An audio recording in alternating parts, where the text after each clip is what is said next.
on, team. So a new phase of our physique programming is in.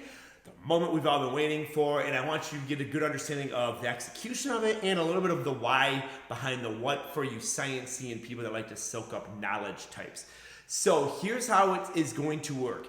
Week 1, 2, and 3 are going to be progressive on days 1, 2, and 3. Okay, so we train our body, each muscle group, twice a week on day 1 and day 2 and day 3, and then day 4 and 5 we repeat the entire body. So what we're looking at on week 1, days 1, 2, and 3 is we're looking at 3 sets of 5, then new exercise, 3 sets of 8, and then Tabata training.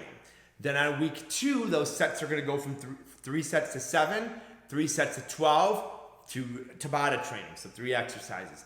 Then on week 3, we're going to up it to 3 sets of 9 and 3 sets of 15, and then Tabata training, okay? How you execute these sets is very important. It's max bar tension. So what max bar tension means is if I'm doing this curl, I'm lifting it up as quickly as I can. So quick. Now, because I'm able to do this so quickly, this is too light of a weight. Get it? So max bar tension means you're putting full effort into the movement. So the weight needs to be heavy enough so it doesn't look plyometric. Do you see what I'm saying? So very important. What we'll do is a couple warm-up sets or trial sets beforehand so you can choose your working weight. You want your repetitions in reserve, okay? So that repetitions in reserve set means that, say it says to be 3 sets of 5, that you can do 1 or half of an extra rep. So you get 1, 2, 3, 4, 5, and you probably don't have another rep. So you kind of want to leave half to 1 rep in reserve. Now the Tabata sets, that's going to be exercise 3. And again, this is on day 1, 2, and 3. So on exercise 3, the Tabata sets, really tough, okay? These are like tougher than EMOM sets. Tabata is simply 8 sets of 20 seconds on, okay? Movement speed isn't relevant, and honestly, the weight on the bar is hardly relevant. I mean, don't do it at a ridiculously lightweight. So 20 seconds on, 10 seconds off. You're gonna repeat that 8 times. Go a lighter weight. Look at like 30 to 40% of what you could do for a max lift on those. They get real hard. Also in the Tabata sets, say that first set, you do 8 reps in 20 seconds. Try not to fall below that 8. Use that as your benchmark. Really tough.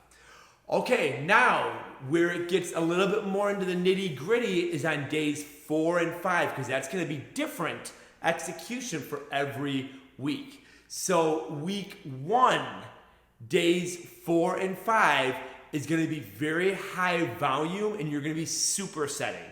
So on days 4 and 5, week 1, it's all about movement speed. Don't even worry about weight, okay? So it's going to be higher reps, nice and squeeze it, nice and control, mind-muscle connection, okay? So you're kind of going for that pump on those days. So yeah, you want to record your weight so you have an idea of your volume, of course, but it's all about the movement speed. So unlike earlier in the week, we're doing max bar tension. Here you're doing nice, smooth movements, all right? Week 1, days 4 and 5, you're going to be supersetting movements, all right? Really big pump, really big burn. On week 2, days 4 and 5, we're going to be using what's called volume amplifier. So this is a way to get a whole lot of volume in a short amount of time, similar to the EMOM sets. The volume amplifier of choice is going to be descending reps. So if you see something like 4 sets of 15, it's going to be the same thing. 15 reps, nice and controlled. Take off about 40% of the weight, or go down to about 40 to 50% of the weight. It really doesn't matter.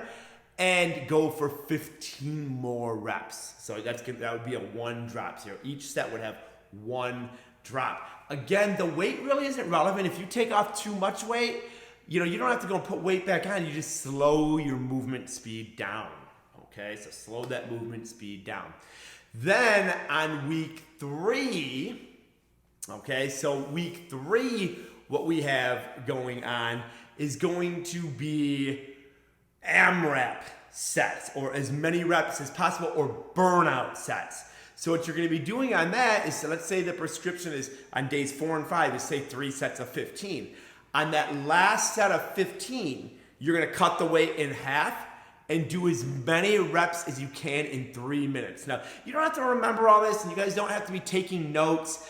This is just a video to explain the execution. It's all in the app as well. All right. So again, on week 3 is we're going to be using those AMRAP sets or burnout sets. So it's the very last exercise.